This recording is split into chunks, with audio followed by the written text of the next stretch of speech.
Welcome to a very special episode of the Wolf and Bull podcast.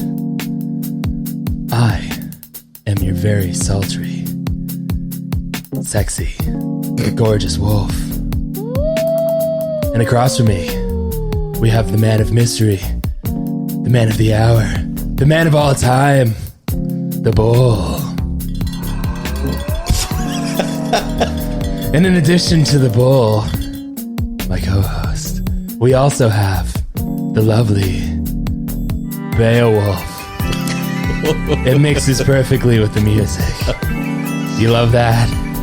Yeah. And before you decide to end your life after watching this brief 30-second interlude, please remember that if you enjoy what you see and like what you watch, to subscribe. What you hear. Yeah. That The Irish emotions music you feel. and that sultry, what was that, jazz? Sexy music. You know, literally sexy Those music. did not blend together. Well, it's episode 69. You know- 69. 69. Episode 69. And we're filming near 4:20. Near? 4:20 p.m. Oh, I was going to say, like, it's October. Yeah. You like that? 69, 4:20. We did That it. was just a lot of noise for the last You know what? Your minute. There was like, you know what? The music at the beginning, smooth jazz, a little wolf howl, all blended. And then suddenly it went to cowbell. And then it went into Irish jig mode. Like I thought she was going to get up and do a what is it called? A river dance. God bless anyone who's listening to this in the morning on their commute. They had quite the introduction to their day. You're not going to fall asleep with that. That's for damn No. sure. I should probably get a proper reminder. If you like what you hear, if you like what you see, follow us on Instagram. Subscribe on YouTube. Subscribe. See us on TikTok. 5-star review on all podcast. Yeah, platforms. platforms. There we go. I was like, what? All podcast thingies. But yeah, podcast thingies. Yeah, Think So- about jiggies. it helps a lot. it's a special Yes, it week. does. It is. Episode 69. Is it special? It is. Is it very special? It is this most specialist. Do you ever really become an adult if you just utilize? Where are you going? Where are I'm you going not with this? sure where this is No, headed. I just mean Where are you going with this? What are we doing? that's not what I meant. It's episode 69. No, Episode 69. I just mean this is very teenage boy behavior. He's let you do already your feeling thing. nostalgic about his teenage years. Honestly, that kind of works with the Yeah? music. It's in the same key. It's great. Okay, but that's Perfect. enough of that. So, I'm doing great. How are you Apparently. doing? Episode 69, 420. How are you doing? 420 on 10, what is it, 1018? Yeah. Yeah, that 1018. That's not a thing. A date that will live in infamy. How's the bull doing? The Bull's doing great. Bull's always doing good. His blue shirt. I can't help but sway with this music, though. Blue shirt, and he's got flowers on it. Are those right. flowers? Are those They're- flowers? They're I don't know flowers. what I they think are. he's preparing for a tropical vacation. preparing soon. That would be a good vacation. thing. Tropical vacation. Acacia. Very nice. Okay, enough of this music. It's killing me. Beowulf, how are you? I'm just great. It's 4:20 in the afternoon, you said, and I've got a cup of coffee, so I'm gonna be up late. Well, it's this near- is about my cutoff. It's near 420, so it's not at. We have to be Does proper. caffeine affect you first? Didn't firstly, always, but in the last, I would say probably year or so, I've realized that there's a time if I start having it, I stay up way later, way easier. So I guess that's normal.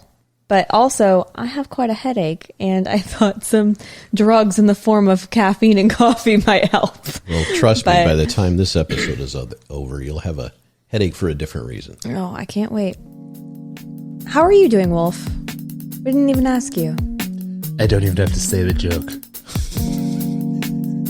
I missed it. I don't know what he's talking about. By the time you're done with this 69 grams of coffee, you'll have a headache for a different reason. Sorry, I'm 12. I'm 12. I'm sorry. It's really important. I'm happy about this. He's 12 and I could go down a path here, Yeah, but I don't know if I should go down a path. Well, it's already been gone down. Because I'm usually just standing up in my meadow. Yeah. No, really. How Hill. are you? I'm okay. You okay? I'm good. Yeah. Episode Yeah? 69, 420. You had a little. I had an little oopsie daisy. accident. I had an oopsie daisy. An accident during oopsie the daisy. 69th. I had a oopsie daisy before we filmed episode 69.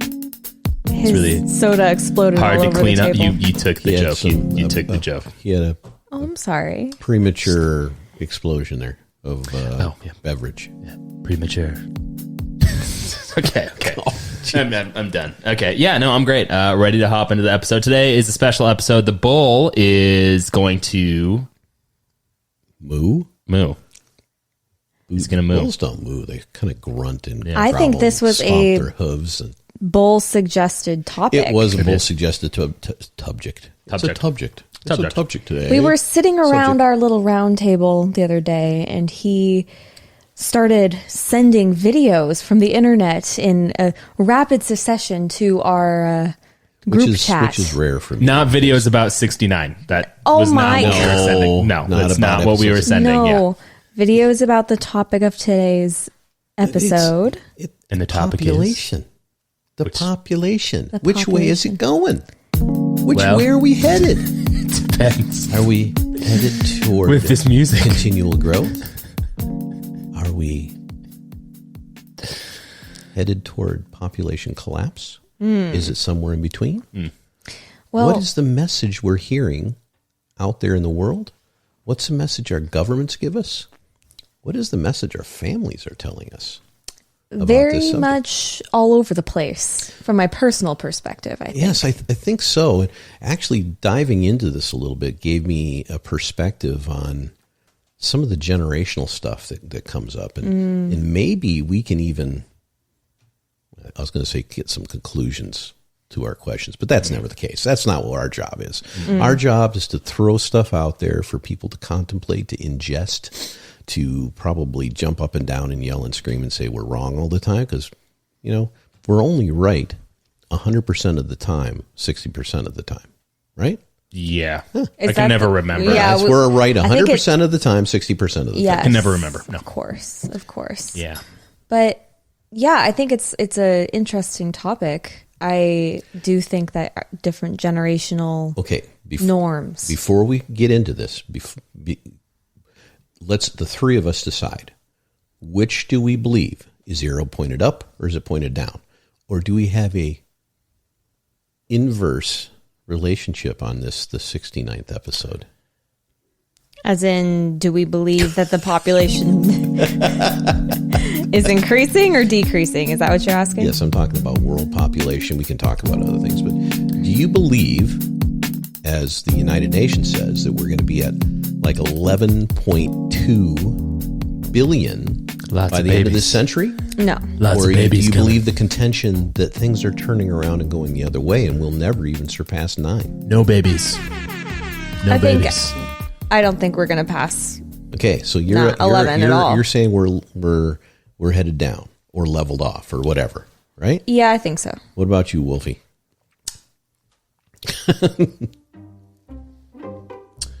Interesting you ask. See, I've spent a lot of time thinking about this. This music's not appropriate for this episode. I think it's perfect. Sure it is. But I'm going to play it anyway. And I truly believe, to your point, that the arrow could be up, it could be down, and if you're CNN, it's both. I'll leave you at that. Are you saying that a news organization You don't know what I'm He's saying. saying like everything, it's in the spin zone. And who the hell zone? knows? Of course. Yeah, I don't think it's going to hit 11 billion. I think we're downtrending in almost every, well, first of all, Western country for sure, but even in third world countries, there is And I think a we'll downturn. get into some of the numbers. This is going to be more of a, it's like most of our subjects. It's got more data than you can ever reveal in any given podcast like this. But Nor would you want to reveal all to the reveal data. the data. Yeah, all the data. You wouldn't want to reveal all of it. 'Cause Yeah. It is episode 69, and some data should Stay. Sometimes it's better to Hidden. keep the. in the bedroom. Oh my God. Sometimes it's just Okay, better no, to. I'm done. to- Come on, son. Sometimes you just want to yell out, "Keep your pants on." When will it end? When will it end? Not if you're Jeffrey Tubin. Anyway. Yeah. I think we have a monologue to jump into. YouTuber. Yes. We can jump into the monologue. Is there any intro music to the monologue? Or that's just over the top of it? I don't know if I can actually do it over the top of it like that, but I'll try. Do it. So it's a human race. It's a race up or it's a race down. But it is a race. And I have questions. First, are we destined for galactic greatness? Or are we a blight on this planet? A virus scheduled for self-annihilation? Question 2. Are we the progenitors of a spacefaring race of philanthropic humanoids? Or are we ruining our cosmic capsule with our consumptive nature? Perhaps. Question number 3. Are we to overcome the cacophony of calamity, cataclysm, catastrophe, and collapse?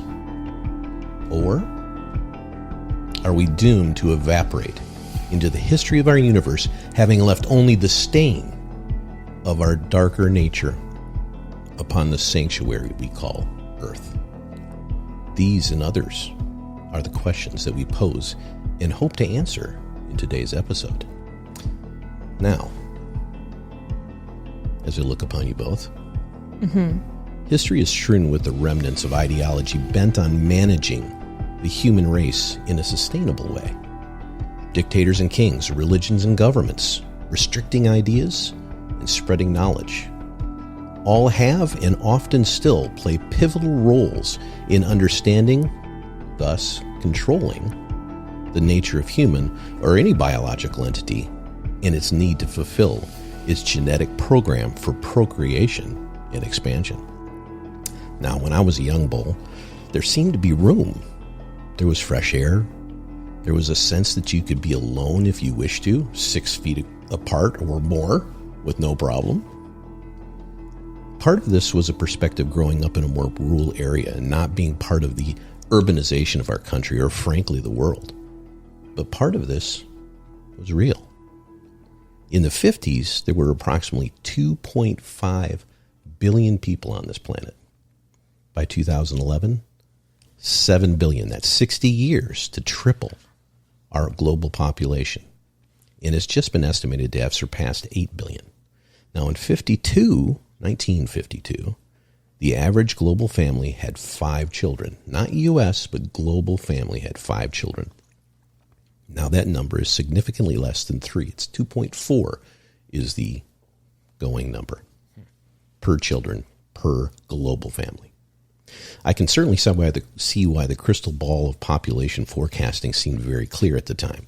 We were shortly to outpace our ability to sustain that kind of population growth. Resources would diminish and eventually deplete themselves, followed closely by apocalyptic consequences to our reign as masters of this world. And it was certain that we dragged the whole planet into the wake of our demise. But the Earth, she's always had corrective measures ready for anyone to drive toward supremacy. Humans are to be looked at as just another in the long line of developed organisms doomed to the stratum of geologic record. And certainly, if the Earth didn't take the initiative, then we would eventually commit suicide. Inevitable, even if not intentional. These Malthusian crises abound still today. Famine, disease, war were often seen as the fulcrum of a balanced scale. You don't have to look far afield or into our recent past to see the effects of all these things. But is this the real story, or only part of the play? Is the population bomb real, or are we headed toward an empty planet? Let's step to the edge, as we always do, in search for answers together. There were only 2.5 billion people in 1950?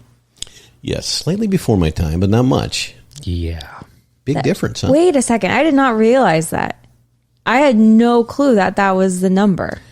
Yeah. And I have my opinions on this. Tell us. Well done. Oh. With the monologue. Except for stumbling over my tongue halfway through. Well done. Thank you. It's a skill. It's an art. It's not easy. Mastered by two here. It's hard being the 69 master.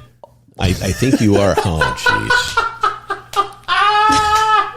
Can you not, please? You know what I'm talking about. Or maybe you do.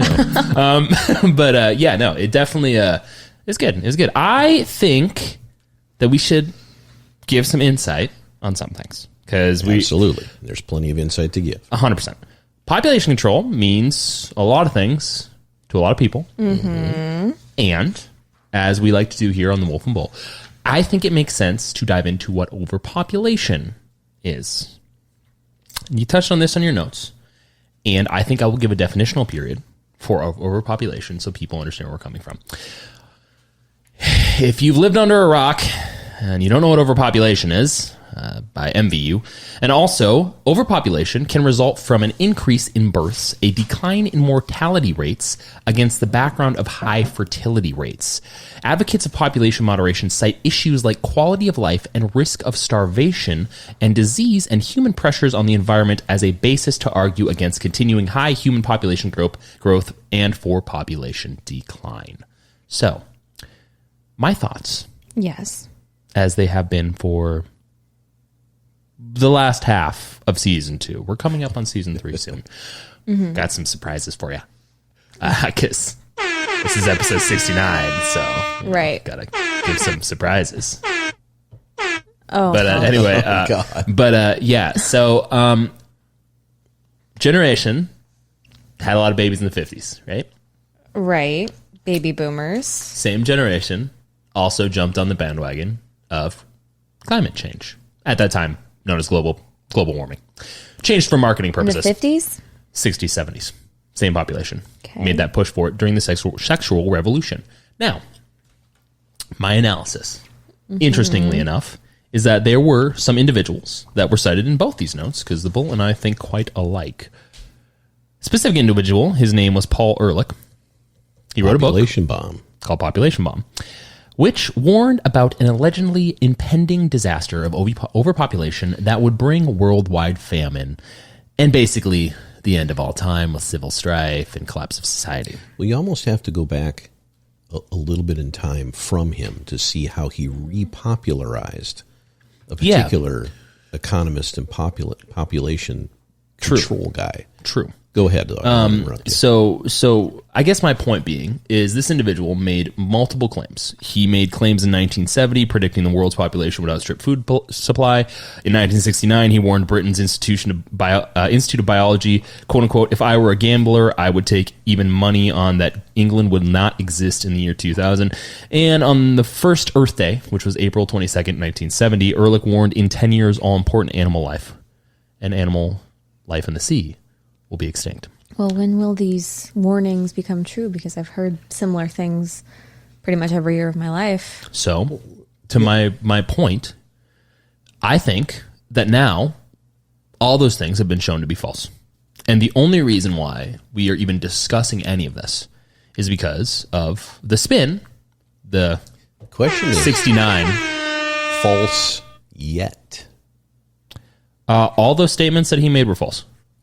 Yet, because the only thing you haven't applied to that is time. He said there, he got the timing wrong. That's like Nostradamus saying this will happen in 2020, and that was 2 years ago, and it didn't happen. Right? This is the same kind of thing. But the idea of I love to use the term tipping point because it reminds me so much of that book you read recently, and how things ride to an edge and then they tip. Right? Malcolm Gladwell. Yes, exactly. The tipping point. So Thomas Malthus, who I mentioned as a Malthusian crises, he's the one that they gave him those terms for famine, war, and disease back in the, I don't even know. He was born in 1766, died in 1834. But he was a population growth prediction expert at the time. Yeah. And he basically said the same kinds of things that Ehrlich, is it Ehrlich? Ehrlich said. Or Ehrlich. Ehrlich. I don't know. In Population Bomb. He's basically saying, hey, the population, the way it's going right now, this is back in the early 1800s, is not going to be able to keep up with the demand for food. Now, we understand now, moving forward, that there are amazing techniques on how to grow things and how to produce more out of every acre, et cetera, et cetera. The question becomes, is there still a tipping point for that? In the future, if the numbers are like the UN says, and we're going to go to 11.2 billion, by the way, and if you move we'll talk about replacement numbers soon, fertility rates, et cetera. But if you move the fertility rate that the UN uses for their number of 11.2 billion by 2100, if you move that up half a person, in other words, everybody has half more baby. I know people have a half a baby, but if they got half a baby more, it would be 16 billion. Yeah. Not 11.2. Wow. So you can see where people can fudge these numbers in all kinds of ways. Yeah. So the question becomes is what's reality? Back in the day of these guys, the Malthus, the reality was we don't make food fast enough and our populations are growing like crazy and people are going to starve and die. Pretty easy to identify that as a possibility until you start applying new technologies to the ability to grow food. Which you think scientists would do. Which they did, right? And, they started, the advent of medicines. Well, we didn't have now. You didn't have to put a leech on everybody except George Washington when something went wrong. Specifically, Hotby. Original Chad. Yeah, the original Chad. Specifically, when I meant scientists, I mean the scientific community. Look, the problem I have with all this, specifically with the overpopulation argument, and specifically with the climate change argument, and specifically with the opposite of the artificial intelligence positivity, is that there seem to be similar characters in every single one of these narratives that takes the most depressing or overtly optimistic position on something, and everyone in the scientific community says, well, of course. So Ehrlich, he got 16 awards for being completely wrong. One of them from, this is from the scientific community, one of them including the 1990 Crawford Prize, which was the Royal Swedish Academy of Sciences' highest award, for being wrong. Incorrect. So we give awards to people who prove our innate human bias. That's not my problem only with it. award for being wrong, but on the right side of somebody else's thinking. This goes to something we've talked about a million times. We can get into it as a tangent, but there's this educated elitist thinking with almost everything we talk about that swerves everything in a direction of not just bias, but the desire for people to hold power over others in one way, shape, or another. Worst possible way. It is. Yeah. If you think about this situation of overpopulation, and I got to tell you, I watched a small video of 2018, like a 5-minute video of Bill Gates talking about the Bill and Gates Foundation. Old William. And he had this Billion. interesting little highlighted table, and he put these little things on to show the graph of population since 1700s, or I think it was before that, up, and how that thing. And we'll talk about some of the reasons the population starts to decline, the replacement value is going down, which are very interesting and counterintuitive to Malthus and others.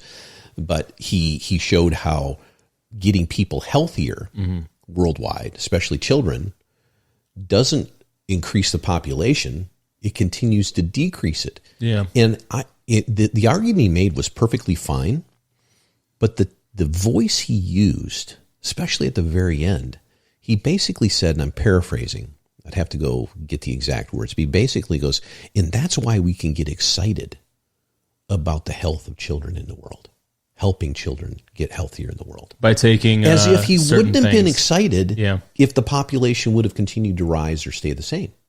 It was like his identifying this situation as helping population decline overall in the world is code for, I said it in the intro, we're a frickin' virus. That's the way a lot of people think. The environmentalist groups, it's not ubiquitous, of course. There's some that do and some that don't, but there are a lot of people. There are organizations in California, in the United States, all over the world that have their name around the idea of understanding, thus codifying the idea of population control, whatever their terminology is. Bring swans back to the Venice Canal and all that. But that's such a slippery slope. Yeah, I mean, during the pandemic, everybody's there's dolphins in the canals in Venice, and that's awesome. Who cares? Yeah. So should we wipe out half the human population because of it? This is the answer that I have to stupid bullshit like that is who cares? Who cares? Because Apparently somebody does. They don't though, because if they did, no, but they don't, because if they did, they wouldn't live in their house, which is made entirely of plastic. So this is where look, I get what you're saying. Some people believe that they actually care about something. They don't really care about it though. And every single the action question is, what do they care about? Every single act, their own bias and their own pride. Every single action that someone takes in relation to the environmental movement, if you're not living in a hut, and if you're not advocating for hunting animals as a way of culling overpopulation of animals, and if you're not making the argument of, I don't know, making sure that we stop polluting entirely, and that includes from every perspective, not just from where you think to be completely poignant in other people's lives, but in your own life, then you're full of shit. That's my opinion of it. Hot take. And people can get all mad at me for that, but at the end of the day, all this nonsense, all this overpopulation nonsense comes from a very particular category of individual. And that particular category of individual, yes, they're aging, but they've also passed their terrible ideas to their kids. Am I wrong? Why is it always generational blame? Because it has to start somewhere. It's taught, everybody right? in my generation doesn't think the way you're saying. I'm not saying everyone does. Right. So why don't we qualify saying the mass. this? It's I don't even know if it's the mass. Maybe it is. Maybe there's more wealth. And if we're talking about the United States, there's a huge number of baby boomers, and they control the majority of all the wealth in this country. And all the politics. And all the, you can see and that all the education. Okay, we can talk about that. Yeah. We're talking about a worldwide phenomenon here. Okay, but everyone takes cues. And we're also talking about. So there's two things that are colliding here.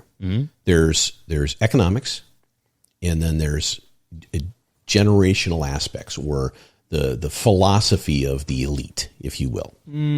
I think those two things collide. And they collide and form. I don't think it's only the philosophy of the elite, though. That's the problem. Is I think that the philosophy of the elite permeated through the sexual revolution into everyone who wasn't elite as well, and those people who eventually became elite. We'll talk about why those permeated through and why this is cultural movements and popularization from I think news it goes media. back to something we talked about many times, and it's the consumption and distribution of information. Yeah, news media and platforms and things like that. I think that is the biggest indicator of a lot of the things we're going to talk about. But you're absolutely right with your hot take. This, if you, it's throwing stones at other people when you live in a glass house, right? It's deciding that what you believe is best for everybody, excluding your own circle. Well, because that's the truth. What's funny about that, though, and I agree, you're correct, but what's funny about that is that viewpoint from that particular person not only excludes their own activity, but then buys into stuff that's a complete and total lie. We can see that with the recent questioning of certain things from the medical community that a lot of people chose to ingest per the recommendation of the federal government, which you did not have to do because it was not a law. And now people are criticizing it, and then they're coming out and saying, I guess we were wrong. You know what? Apology accepted, but why is it that it took you 2 fucking years to figure that out? Same thing with the overpopulation. Why hasn't it taken? Here's the question that I have for everybody. Somebody's angry because it's worth being angry about. You're right. It's my fucking problem now. Why is it that it took 40, 50 years for the scientific community, which is full of people who are not my age, because we're just now entering into it, to then redact all their terrible decision making and their terrible viewpoints when it comes to population, and now, by the way, also imposing terribly not thought out answers to the problem. Look, I love solar. Solar makes sense. I also love nuclear. Why have we let nuclear sit in the fucking water for 40 years? Literally. Because so look, sitting in the water. Here's the funny thing. We talk about media and we talk about all this stuff. That's why I said it. We talk about all this stuff. So here's a few things that are, overpopulation narratives that were wildly popular. Soylent Green, Wall-E, what else? There was also, I put a list. Every apocalyptic movie every out single there one. talks And about every single one of those. Elysium, Kingsman, The Purge. Yep, every Avengers, single one of Endgame. them, most of them, were directed, produced, and pushed out by a specific demographic of people. Now, I don't hold it against them because Yes, you do. Well, Obviously here's you do. the thing. I don't hold it against them in a vindictive way. I hold it against them in a responsibility way. Because the real funny thing about that particular demographic is they're the wealthiest of all time, and then they're going to leave the earth and not have any responsibility over the problems they Okay, created. well, let's draw this out a little further because the policies those idiots put in place, no matter what age they are, who was the group that voted them in the boomers. last election? The boomers, No, yes. in the last election, what pushed? Specifically The the No, boomers. millennial- not specific. The millennials did. Really, the millennial. Well, According to And everything I 2020? read. and here's the funny thing about that is the demographic that pushed them through was female, and the demographic that had the sexual revolution that was pushed by the boomers, female. Why does everything? I don't understand your focus on the boomers. I really don't. I don't 'Cause understand the difference. I don't care. I know you don't because you're not a part of the problem. That's my whole point. Is I don't think you're a part Yeah, of but the I'm problem. in that category. Yeah, but if I'm in a category where everyone in my category is racist, I'm not going to defend everyone for being racist. My point, and I'm not saying that you are, I'm saying that the whole thing with the boomers, and that was probably a hyperbolic example. My point being is the whole thing with the boomers is that they're going to not have to deal with these problems. They're retiring and leaving it to everyone else, who, by the way, everyone else listened to what they said. We don't have kids because of what they said. We don't have You a don't family have kids because of what they said. based off of the teaching and education that's not very supportive All right, you know of how family to and you know how nuclear to family change stuff. that whole thing You can't because of time. to do exactly what you're saying right now. Don't listen to them. You can't go backwards in time. I'm not telling you to. So that's my I'm point. telling you, if So- you want to overcome the power of the boomers, it's to have more kids than the boomers. But if we're a smaller amount of people who've had, Then you're going to have to less really pump kids, it up, and you're going to we're- have to and not we're- be doing. and we're older, and most people don't believe what I'm talking about because they've been inoculated in a certain viewpoint of the world. I It's agree. not a problem to be overcome. The decisions of previous generations affect generations down the line 1, 2, 3, 4, many, maybe forever. Mm-hmm. That's always been the history of every generation. Not saying that not saying that the millennials will be omitted. I guess my point being is it's one of those instances where it's really hard not to be frustrated because I'm directly impacted by it, Okay, but not from you.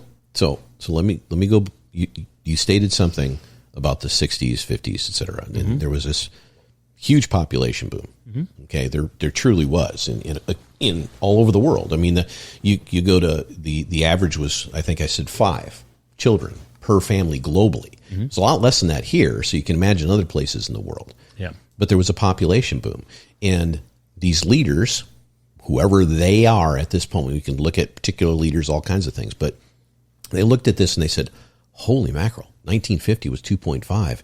Everything looks like this era was pointed into oblivion because we don't have the technology or the understand or the proper." I said it in the monologue. The crystal ball was very clear for them at that time that this was getting out of control and they had to do something about it. I don't think it was. And the reason I don't think it was is because there are plenty of instances, prime example, with the recent episode that we will have coming out soon with a very impactful individual in the health industry, where they made the same analysis, but their answer and response was, well, we can't read the future. So we can read the future when it comes to population, but we can't read it when it comes to food and what we should eat. We can try to read the future if people think it's going back to your environmentalist thing that you mentioned a bit ago. People are using the same stuff with that they did with this population thing back 100%. In the early 60s and late 50s.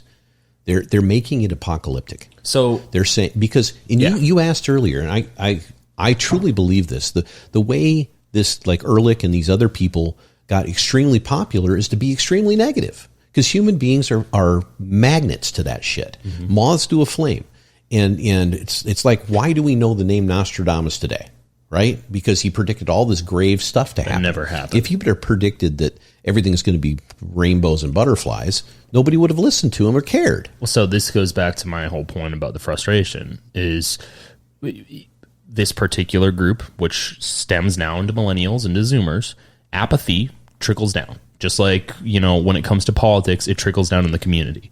So it's going to continue trickling down until people realize that you shouldn't take either end. You shouldn't be overtly positive, and you shouldn't be overtly cynical.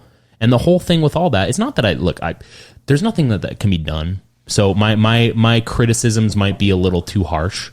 With that being said, the unfortunate part about it is that the problems that demographics past that face are unsolvable.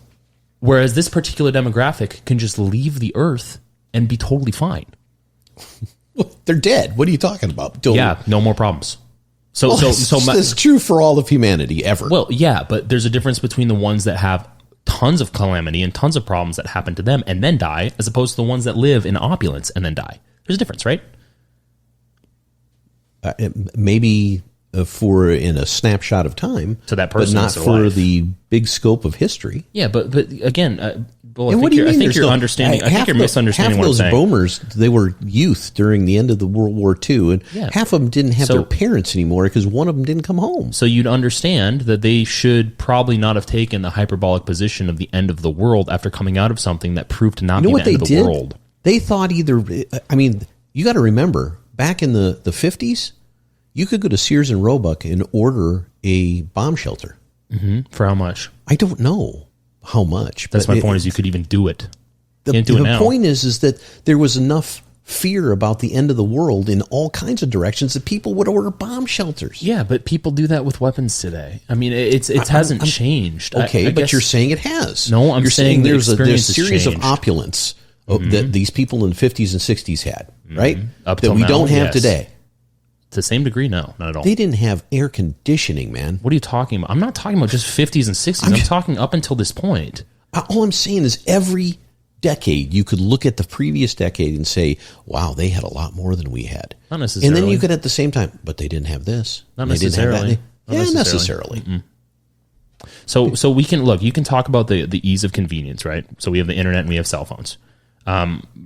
Quality of life is probably better for the most part, piece-wise, but it won't be, because there'll be less people. Because people won't be able to work. There'll be less qualifications. If there's less people, there'll be less qualifications. So education will be harder to get, more expensive. Dude, so you'll be indebted. If there's less people, will there be more or less war?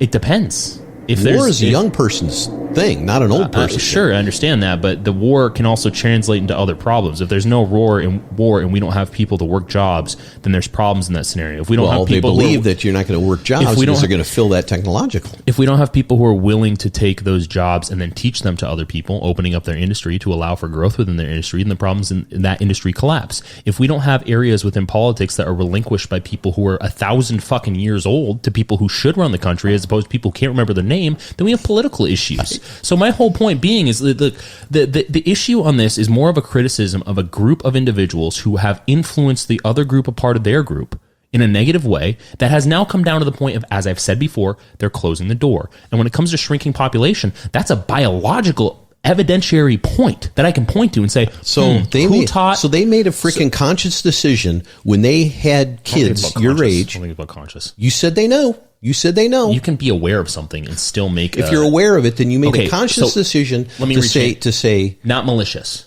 I didn't say malicious. Decision. So I'm taking it back. Yes, conscious maybe. Malicious, no. Okay, well then, if I'm not here, let me give you an example. I don't have a malicious bone in my body. I just don't. I wish I did sometimes. I don't. I have 3 kids. Mm-hmm. I brought them up as best as I know. Mm-hmm. I want them to have better lives than I had. I don't know if that means they'll have more money than me. Mm-hmm. I have no idea. I don't know what that constitutes for them. I'm hoping, one way, shape, or another, that they have a perspective on life, and a belief system, and a willingness to strive and to do things that they want to do better than me. Yeah. So if 30 years from now I'm gone and my kids look back and say, God, my dad was fucking wrong, man. He steered me in the wrong direction. But I'm not making a personalized observation. I'm just personalizing this bigger argument you're making. But you can't personalize a group. You look, we can talk about your situation, and I agree with you. I think you did a great, phenomenal job. I don't care about me. But so then my point is we shouldn't make it about you then. The criticism is about the group of individuals, and every decision up until 2022, so far, some of it's been made with good intentions. A lot of it has resulted in terrible fucking shit that I and this one over here are going to have to deal with by proxy, despite the wonderfulness that you were able to impose in her life and in my life. So that's the problem here. That's like, so for example, if every millennial became an anarchist, do we just not have problems with millennials? I mean, like, so if every boomer makes decisions that were turned out to be mistakes and then chooses to eventually get old and not be able to change those mistakes because they didn't really think through the mistakes, then it's still a problem. And it's still something to be labeled with them. Just like with supposedly millennials. what you should do, all of us as individuals or groups, is learn from the history, right? Supposedly. Okay. But So again, why blame the history? Just learn from it. well, you can't. History is the history. But, It ain't coming back. It ain't being changed. you get, well, yeah, it is. It's being rewritten. And you can't come back to this point of learning from history if it's not taught to be learned from. Does that make sense? Am I making... Okay, so I go to school. agree. Here, I agree with your anger. I really do. I don't think it's not about anger. It's not. I'm not spending my days like angry at the this boomers. moment. Okay. My point is, so I get it. Learn from the history. How do you learn from history that in 2020 we decided to say doesn't exist? Doesn't matter. Answer my question. 1619. How do you learn from history if you're taught by the very people who taught you that history that they were ultimately wrong with something that wasn't history? Did you learn prior to somebody coming up with the 1619 project what that history was? I did, yes. Okay. And I believed it. When did 1619 project come out? 2020. Okay.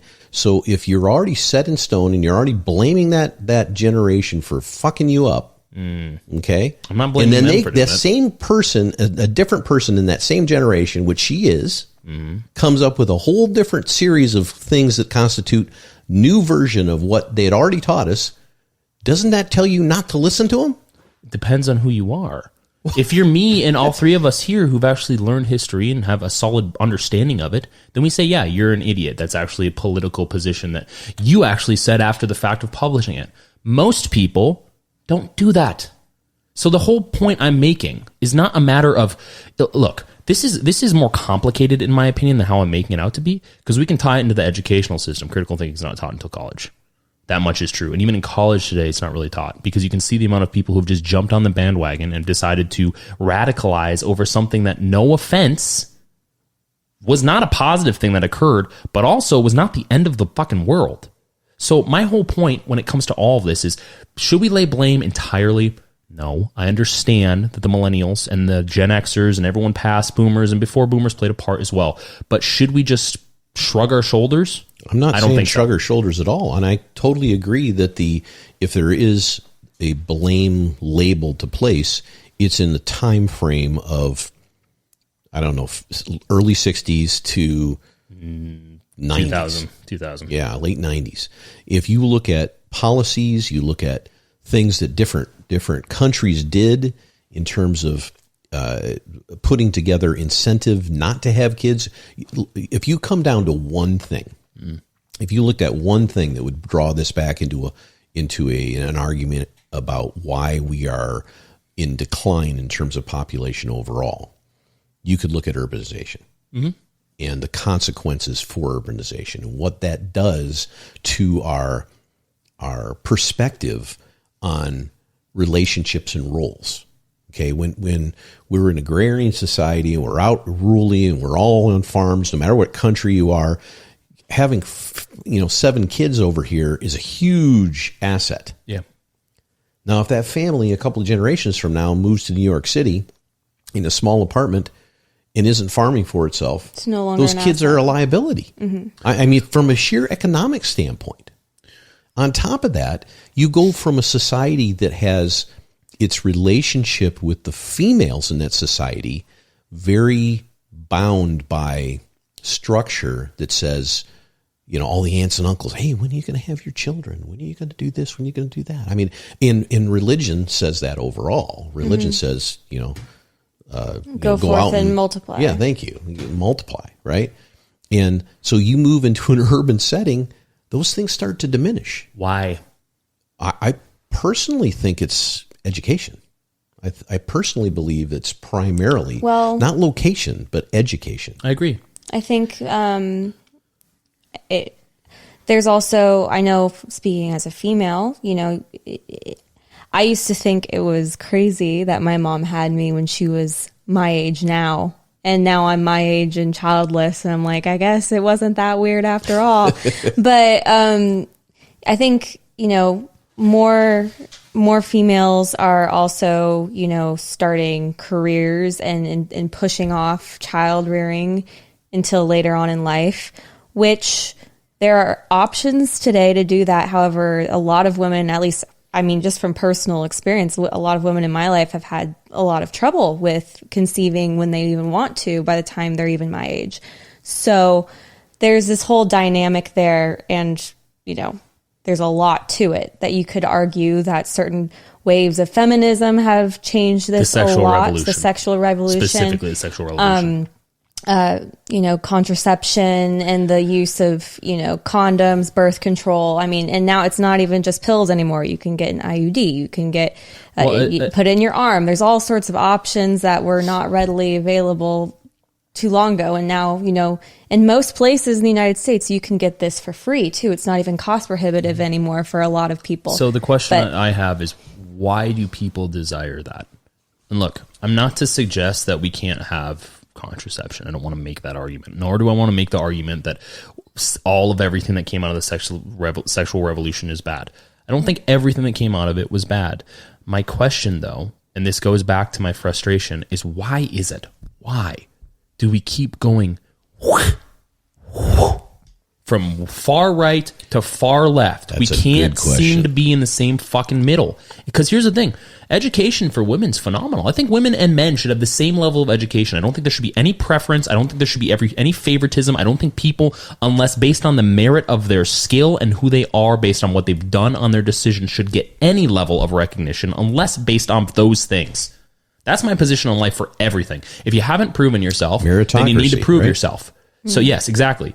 And today, the unfortunate part about things, specifically from the sexual revolution, is there's been a hyper swing on both ends that we can tie back, unfortunately, to a specific time period, which has been permeated through society. Look, I wasn't born in an egg separate from everyone else. I went through these same things. I took accelerated classes in high school. I took the same classes that people who are now graduating with $140,000 in debt took before they took the $140,000 of debt in college. So I understand the type of teaching that they get. It's great teaching. But the funny thing about all of it is it has the same level of cynicism towards things that if we don't cultivate in humanity, we will die off. Well, just speaking from experience, maybe it was just the circles I ran in or the people I was maybe not just hearing, but like actually listening to and paying attention to and putting a stake in what they said. A lot of people told me, you can have your career and you can have your family and you can have both, which is very true. However, I know in my head, as I've gotten older, I started to weigh things like the financial security of certain situations, which I'm just saying, like, those are thoughts that I wouldn't have considered maybe when I was 21. But now as you get older and you start that pushes things off further and further. And, you've also got a generation that's told, recession's around the corner. You're never going to be able to buy a house. You're going to be living in an apartment and in debt for the rest of your life. Why? But I'm saying some people take that and it's the forefront of their mind until by the time for a lot of people, it's either sadly too late for them to have like a very, traditional biological situation in creating a child.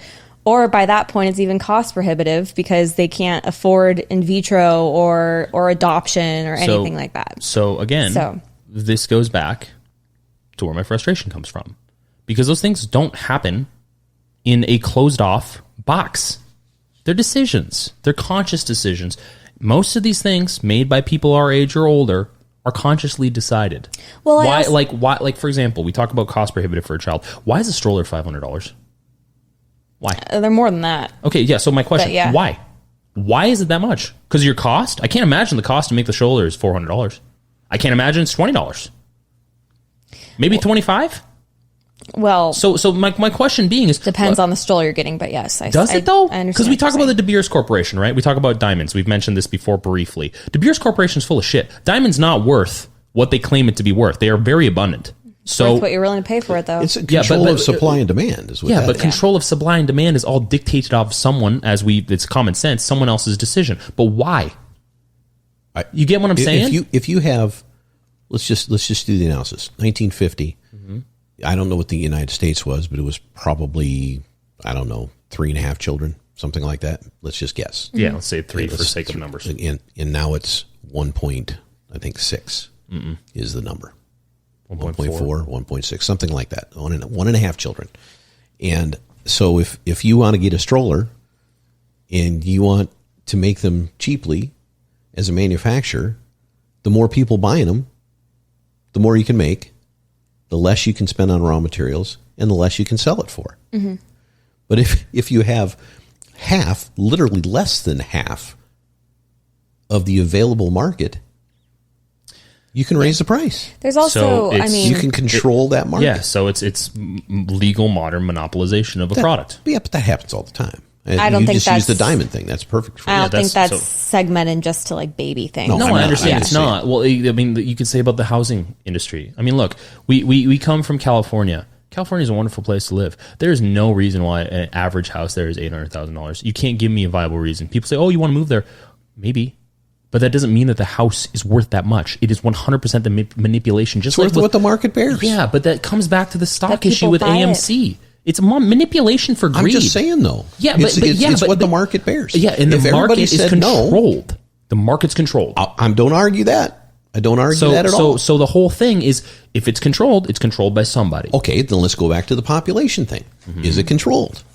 The answer is absolutely. Yeah, 100%. From education. But all over the place, just in different ways. Mostly education, but yeah. So if you have, obviously, Bale, you'll have to jump in here and steer me in a different direction if I'm off base on thinking this way, because my perspective is that if you were a female 30, 40 years ago and you were in a rural setting around all those things, and here's an example. Iran, back in 1960, I believe it was, the average woman in Iran had 9 months worth of education and 7 children. Yeah. Right? Yeah. Today they have 3.5 years of education and 2.5 children. Mm-hmm. And I have these numbers down. I may be off a little bit, but the discrepancy is like that. So there's a direct correlation between, and Wolf mentioned a second ago, there's this choice that occurs, and it's capturing the ability to manage your own life. In the past, in this country and in a lot of others still today, a woman doesn't have a choice. No. From a religious standpoint, from even a secular standpoint, with the society they live in, they don't have a choice. Their job, because of their biological differences, was to have a bunch of kids. Mm-hmm. And I don't think that's right, but that was the reality. And it was the reality that most marriages, I expect, were transactions not of love, but of necessity financially and to create a family. To create generational wealth and farms and land. I'm not even making a hot take on that. My point is, these days, I don't know what the stat is for, the average 30-year-old in America, but a lot of them aren't married. No. And that was not the case in 1950. But see, that actually goes to a point, and we're going to bounce around a little bit, but that goes to a point about Asia versus Western countries too. Well, Asia has a bigger problem, Southeast Asia in particular, than anywhere probably in the world as far as this subject is concerned. Yeah. Same with, Japan has a shrinking population. Well, Japan is the worst. They lost 650,000 people in 2021. Yeah. Non-COVID. So again, this my overarching question for all this is, where do these things come from? They don't occur in a vacuum, right? Well, look, I come from a religious background. Oh, I know you come from a religious background. Jen, I've done this multiple times. Beowulf, I know you've come from a religious background to some degree. My question is, where do these positions come from? Because I didn't wake up one day and think, you know what?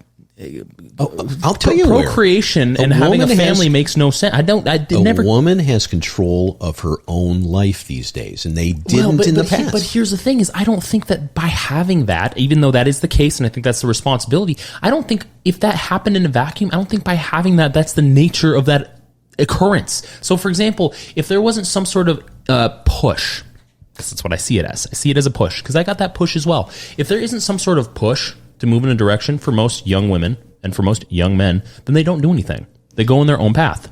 If you get pushed in a direction by someone who you trust, who's older than you, who has more life experience than you, and they advise something that you think is viable, like, I don't know, giant candy bowls of condoms in college, then of course you wouldn't think having a family or continuing, I don't know, the human race would make much sense. Well, I'm sorry I'm taking such a very hyperbolic position on this, but that's what all the decisions point to. But that's always happened. It has not always happened. No. A self-hatred of humanity? No. It's not about self-hatred. I mean, it's probably somewhat like that. I mean, there can pieces of that. But what your point was is that people are following the advice of elders. Yeah, normally elder advice is supposedly, most of the time, historically, in the best interest of the people that come after them. Supposedly. Okay. Until now. Okay. But again, it's not ubiquitous.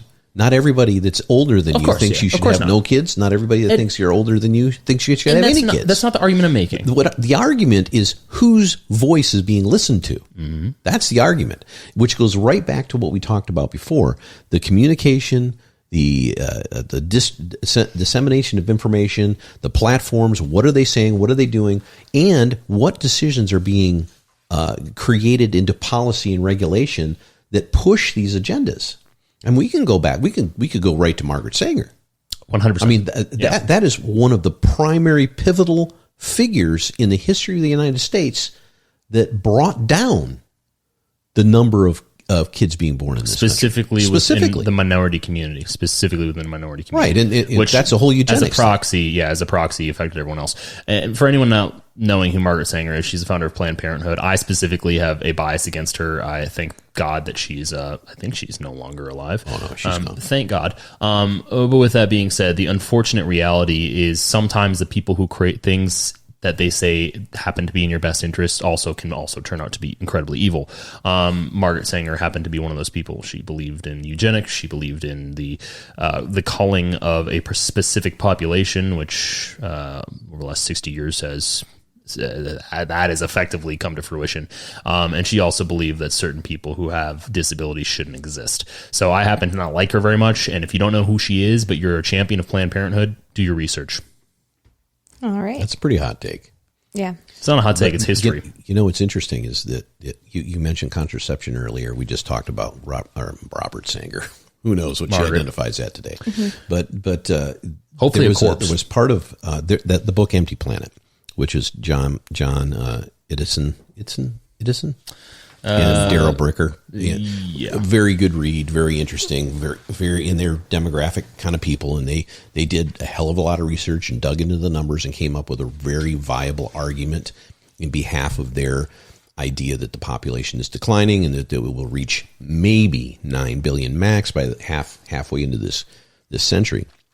But they told a little story in their book about being down in Brazil, because Brazil has, you'd think Latin America actually has population, at least replacement population. And the idea of replacement population is about 2.1.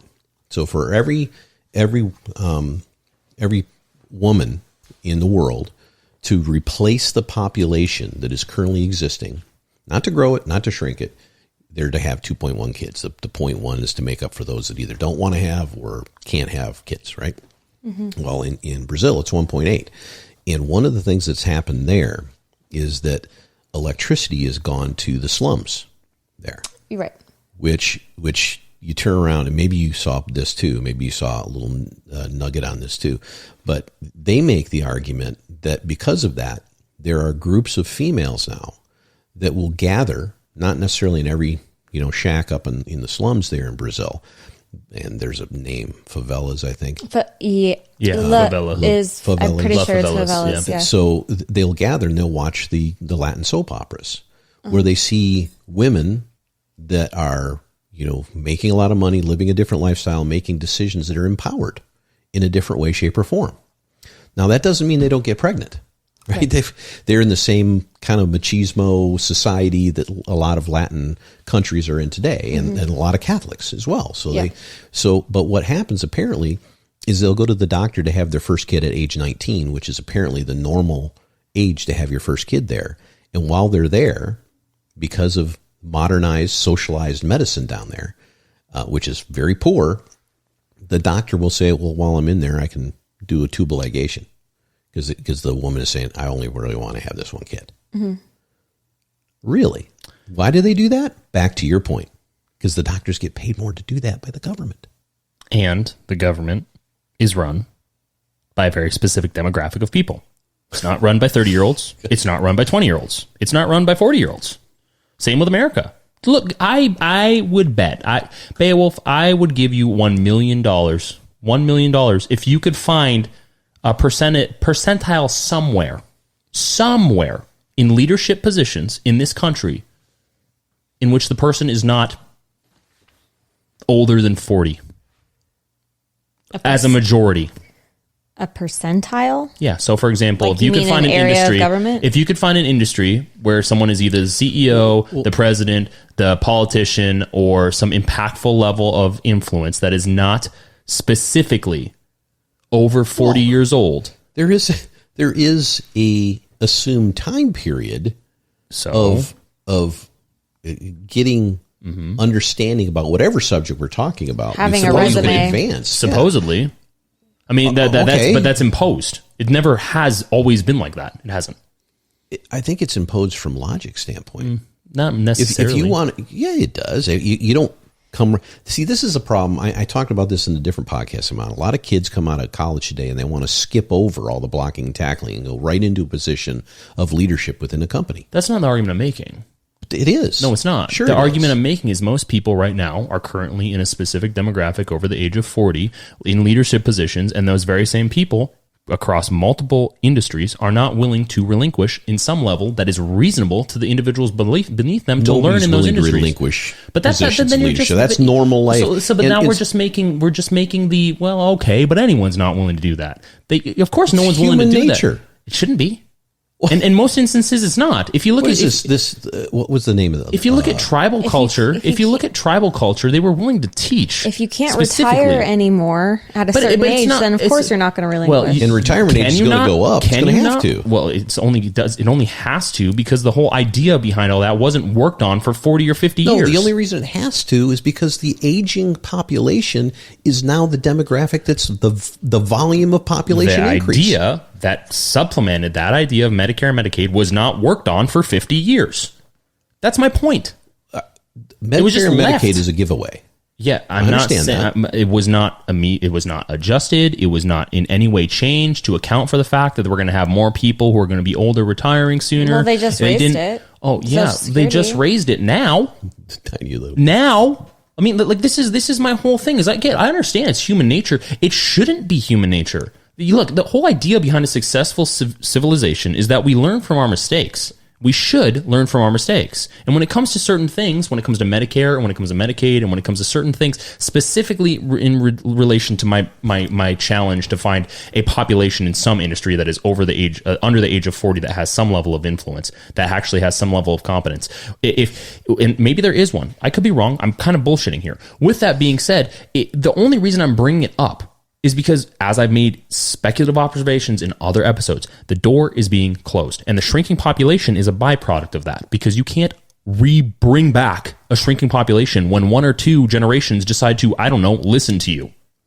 You can't just formulate that. The numbers outweigh the expectation. If we're at 1.5... Why did you listen?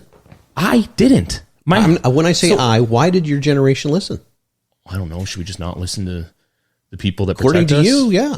I mean, well, but that's... They're only going to be good up until the age of 40, and then it's Logan's runtime. Man, just shoot them off. That's not what I'm suggesting. See, this is where look, This is why I you're get up in making- arms you're- about this, because for most of the millennial existence, we've had to deal with the fact that we've been told we don't work, and we have to be like, okay. But then when it comes back to some level of Every generation has been told they don't work. Hell yeah! I think Every generation's every generation's parents told them the story that it was harder think for so. them than it is for you. I think I don't it's. think so. I Everyone. think I that's the disagree. case. I mean, you see that now with millennials talking about Gen Z. It's just now. I think millennials felt it the hardest because we were aware of all this the same time social media and the internet was blaring it in our faces every Millennials second of the day. We're brought up in the most wealthiest period of time to be a child and we're put in a situation where the game is already lost, statistically. Not saying things can't change, not saying we can't change the boat, but we make this argument of, well, if we all drive a Prius, climate change will no longer exist. Not making the argument in favor of climate change. You know my position on that. Not saying I'm against it. Just speculative of some of the arguments politically. With that being said, some of these things are irreversible. You can't just be like, well, yeah, if you try hard enough, you guys can make up. Like, no, you can't. This population thing is not reversible. I don't think. I don't believe it is. I don't think it is either. Like, that's the problem. So this is where it's like kind of like, okay, so the AI argument, this is my speculation, this is my observation for the next 20 years.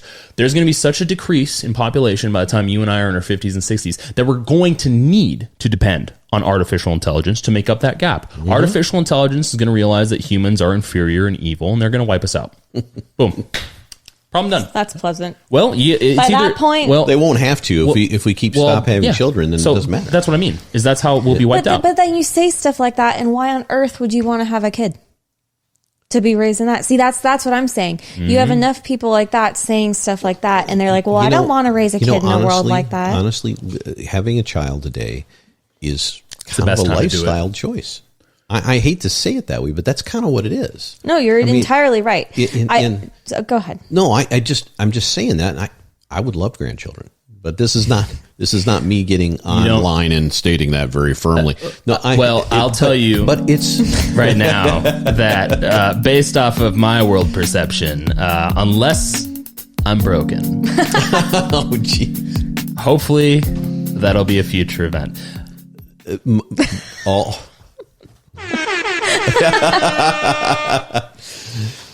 Anyway, my point is that this is coming. And you know me, I always go back to this economic thing. This is a matter of economy. Yeah. If we had some kind of apocalyptic event and the urban centers were blasted into non-existence, we all had to grow up on, our own farms and shoot each other for space and grow in little tribes again and everything. Soylent you would Green. see kids coming back like you wouldn't believe. But it's not going to get. Mm-mm. It's not going to get to this population that we have today anymore. I hope it never happens. Part of it is like, and this might just be me, so take this with a grain of salt. But like in the world of social media, and I mean, it's so funny thinking about it. Like Kylie Jenner was 18 years old when she had her first child, I think. Like 18, maybe 19. Young. You know what everyone said? What? Well, she's too young. Irresponsible.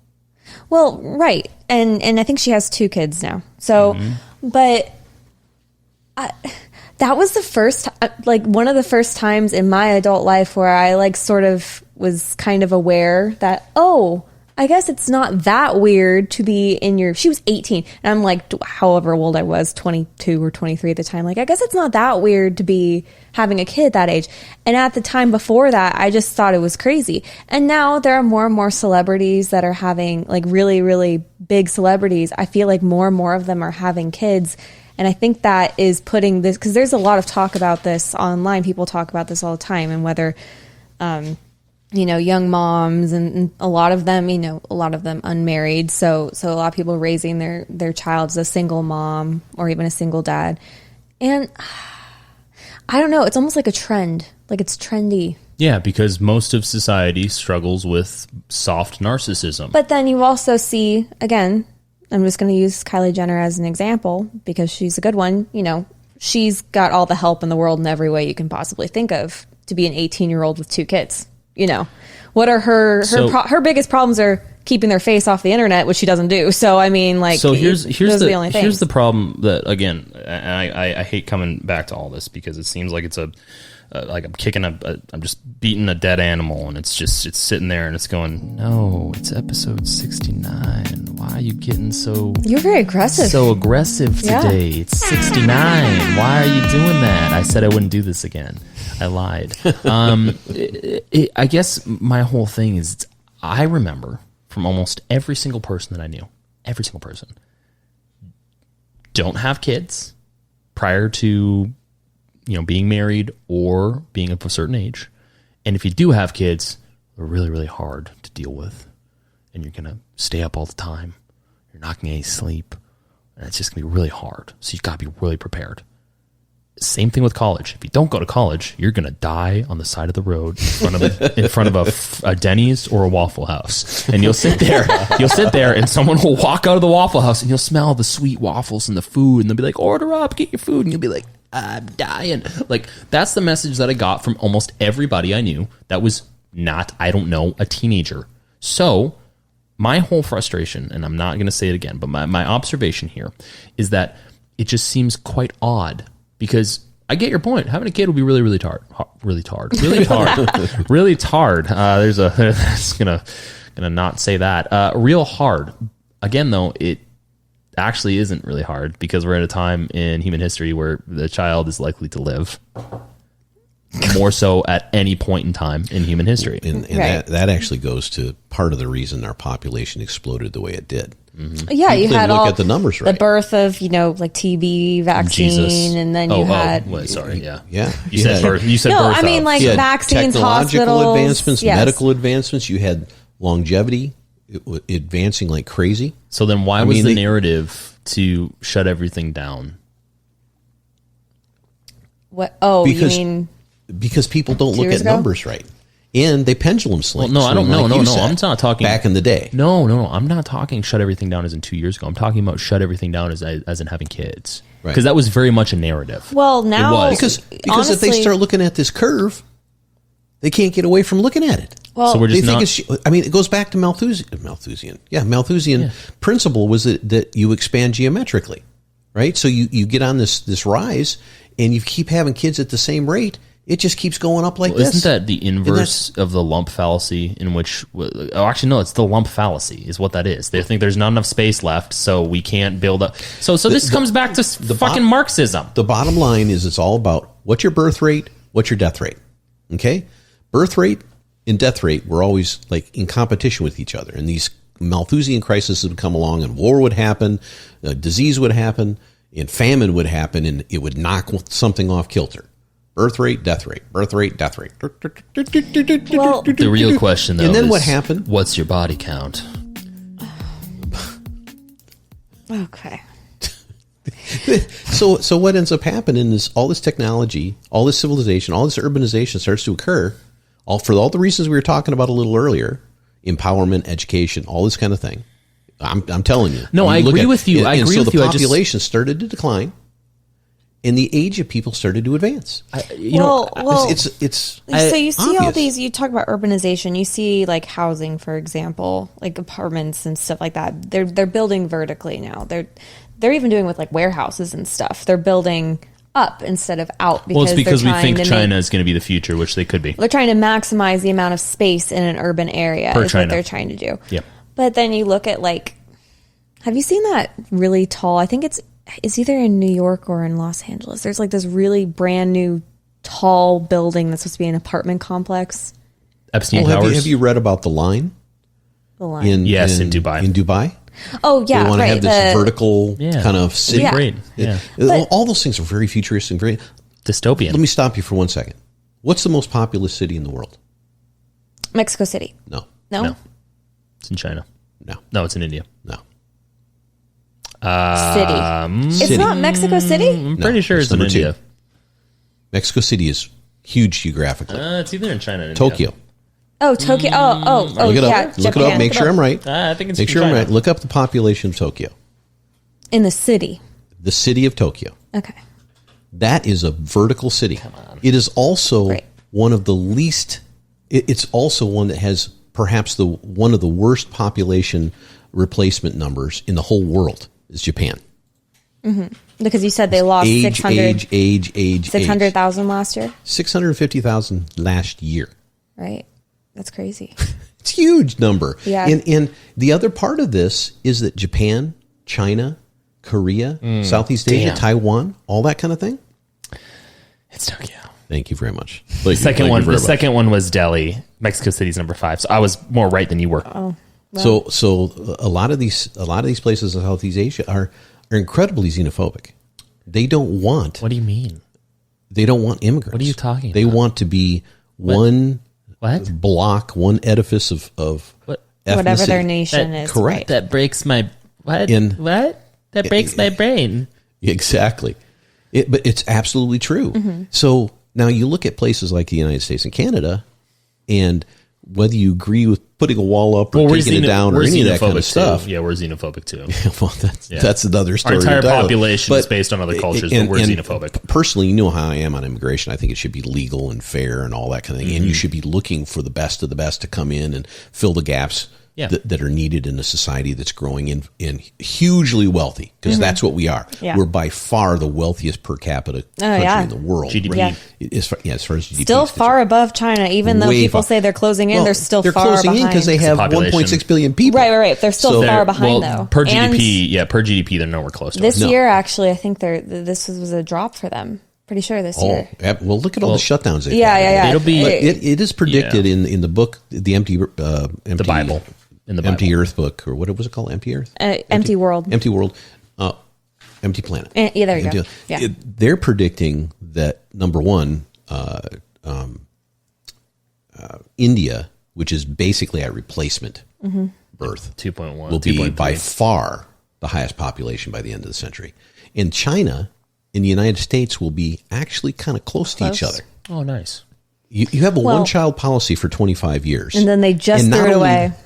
Not only that, think about the psychology of that from the families that were there.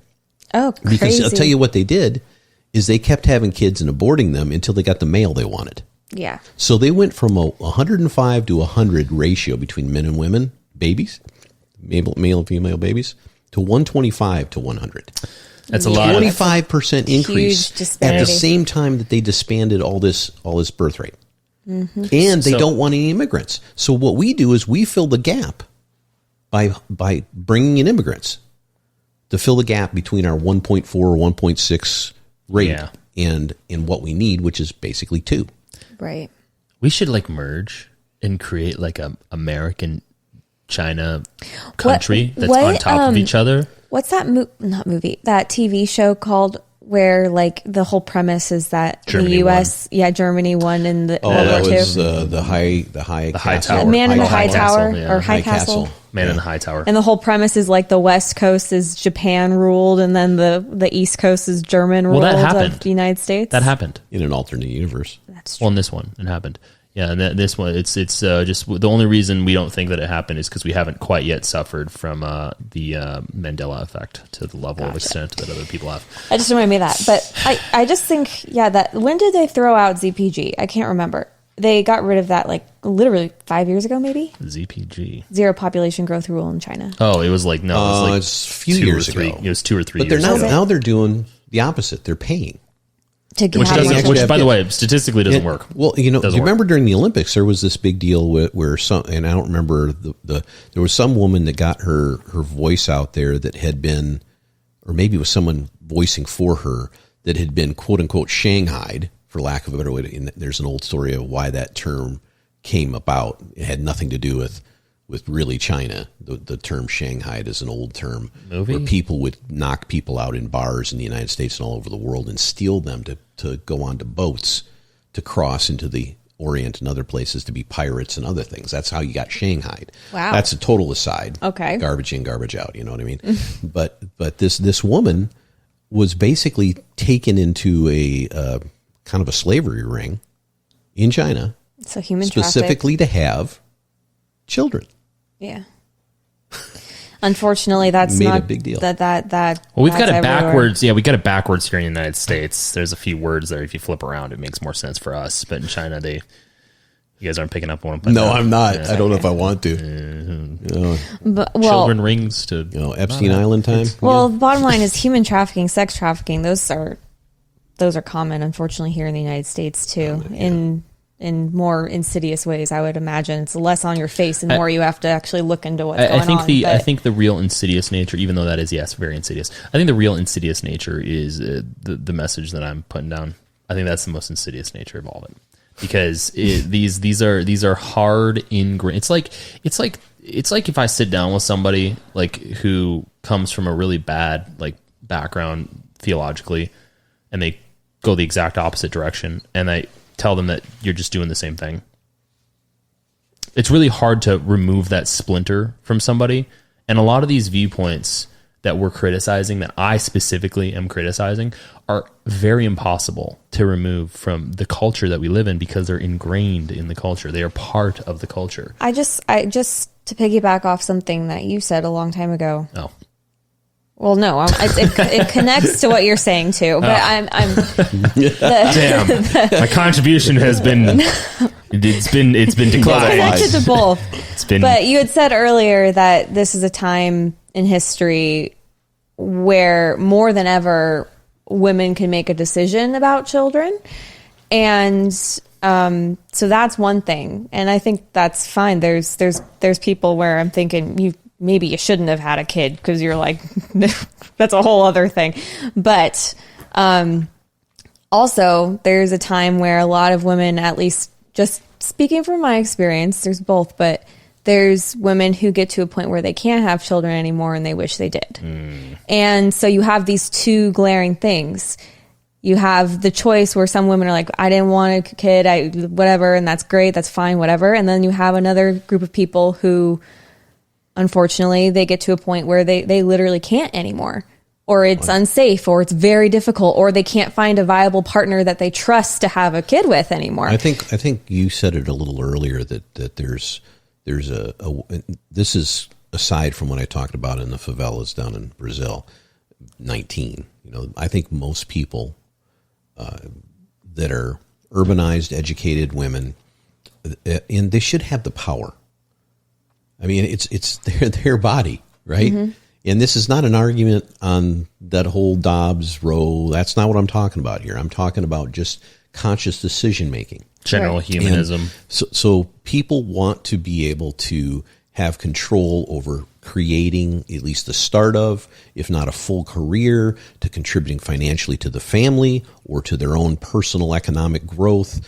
It can be a lot of having a house or having financial security with the apartment or looking at the overall nest egg they have to finance a kid in the first place. I know that sounds very odd, but yeah, you got to finance a kid. Mm-hmm. So they wait. Yeah. Well, the longer you wait, the less opportunity for multiple children you have, no matter who you are. Mm-hmm. So the demographic will absolutely change. I mean, the worldwide population in 1950, the average age was 25. And now it's 85. 25. Now, this is a horrible stat because you think the United States is, I think the median age is now 70-something years old, high 70s. It's now 33 in the world. Where is the average age in China, like death age, is 40 years old. Yeah, so America's in the 70s, right? High 70s or, 78, 79, something like that. What are we going to do with all of these massive Which is the homes? Economic problem. What in God's name? Hopefully we get to snatch one up for nothing. No, I don't want that. No, look. No, I know what you're saying. It's a joke. I'll tell you what you're going to do with them. Burn them. No. Yes. It's a supply and demand thing again. We're going to go back. I hear stories from my dad, who just had his birthday today. Happy birthday, Dad. Happy birthday. Happy birthday. And he tells stories about when his grandmother used to have a house, and her husband lived in it. Their children on one side, my dad's parents, and he and his sister, and there's going to be these family, because that's what's going to have to happen. Yeah, to support. It's all It's already happening. It's already happening. I mean. Truly, and I say this with all the respect in the world, I think him and I are the only people in our friend group who actually live on our own these days. It will happen. They're all either have, most of them live with their families still. And I'm not even begrudging that. I'm just saying that's definitely the norm these days. That will happen if their parents own a home. If their parents don't own a home, it won't happen. And statistically, I have to imagine it doesn't seem to be going in that direction.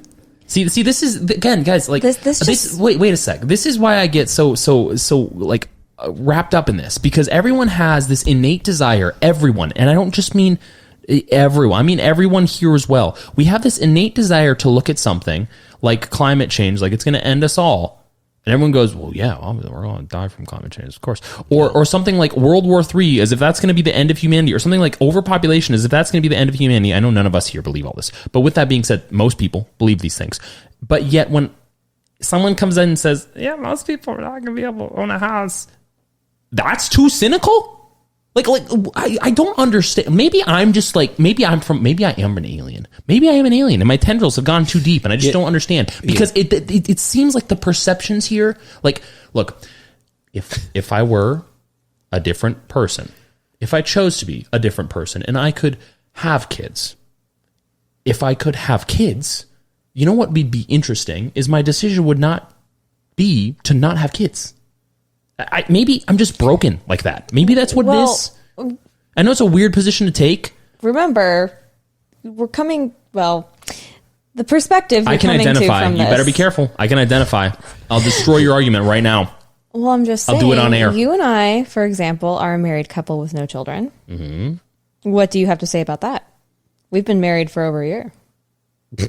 Just calling us out in this whole conversation. When your mother and I were married we for also a year, own a home. Your mother and I were married for a year.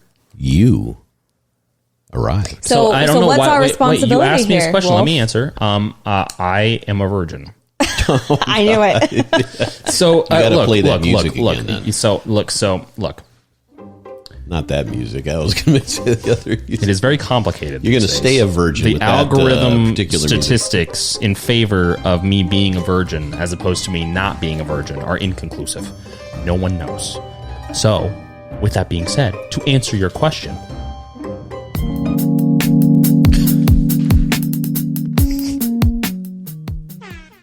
that's it. Yeah, that's literally, I have no other answer for that. I don't know. Look, I get that I have a habit of being a Debbie Downer, specifically on this topic, but I would align myself with one of the greatest minds alive today, but also someone I'm incredibly skeptical of, Mr. Musk. One, because I wonder what his actual musk is. Like, what does it smell like? God. And two, also, I tend to think that individuals like Bill Gates and Elon Musk and Jeff Bezos and Biden and Trump and Elmo and Mickey Mouse, all of them have alternative motives, and all of them want to say certain things in certain moments, in certain lights, to get a certain view from the populace so they can continue acting in the ways that they always have, by sacrificing children and drinking their blood under Disney Castle, while Mickey Mouse dances and strip teases them with Goofy and strangely enough, also all of DreamWorks, because Disney owns them now. You know what I think the moral of this whole thing is? You want to know? Bull, we're leaning on you as the baby boomer here to get a ranch in Wyoming and put us all on it and funnel. I'll just go out on the ranch and find a field to stand in and just there's lots of space out there. off the distance. It's not even gonna be a house. It's gonna be a ranch that has a giant field. Just take a and couple hill, houses. no houses. Yeah, exactly. We show up, everyone's From like, different states. "Wow, this is so pretty! Like you can see for miles and miles. What are you gonna build here? Nothing. I'm just gonna stand in the field. Gonna stand here. We're gonna live in tents. Be like Red Dead Redemption 2.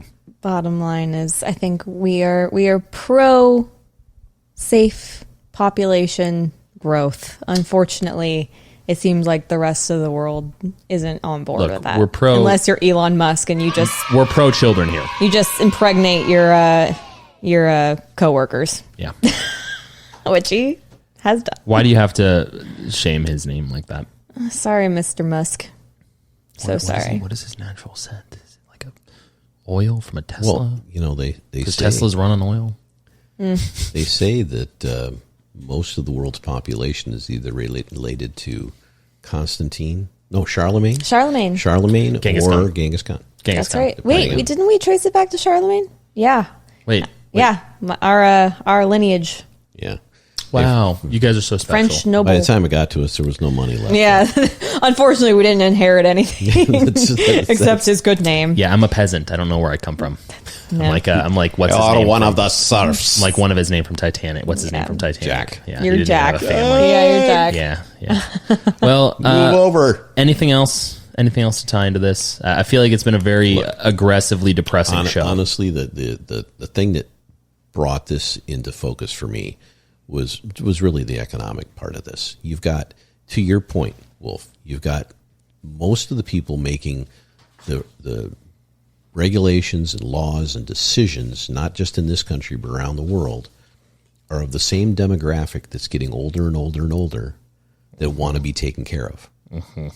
And they always push all their debt down to the following generations and then expect those generations to support them. It ain't going to happen this time. It can't. We're out of the ability to do that. So something's got to change. And I think I know what that is. We learn to take the process and find the right path to reach longevity, escape velocity. That's what we need. Yeah. Longevity, escape velocity. Because then we live forever. He's Elysium. referencing a Elysium. future episode. My response to that is just wait till we have a fully sentient female AI. Isn't that the part problem of it? will be solved. We can make kids indefinitely at that point. And then humans and men and women then go out of existence. What's the good of being a woman anyway? Yeah. We're no longer needed. You can identify as Jackifer. Don't get me started. Yeah. You can get real jacked. Take some, some enhancements. Bench Anyway. 350 pounds, squat 800. That is the episode. It was a strange one. It was a fun one. In a future episode, we will be talking about longevity, escape velocity. Let's a tongue twister. Say it 3 times fast. If you like what you hear, if you like what you saw, if you tolerated my temper tantrums, then go ahead, please give us a follow on Instagram. You can find us on YouTube. We have shows every week. And if you like what you hear, go ahead and leave us a 5-star review on Spotify, Apple Podcasts, and all major listening platforms. If no one has anything to say, then please forever hold your peace. Peace. Hold it. Hold it. Okay, cool. Well, that's it. Bye, guys.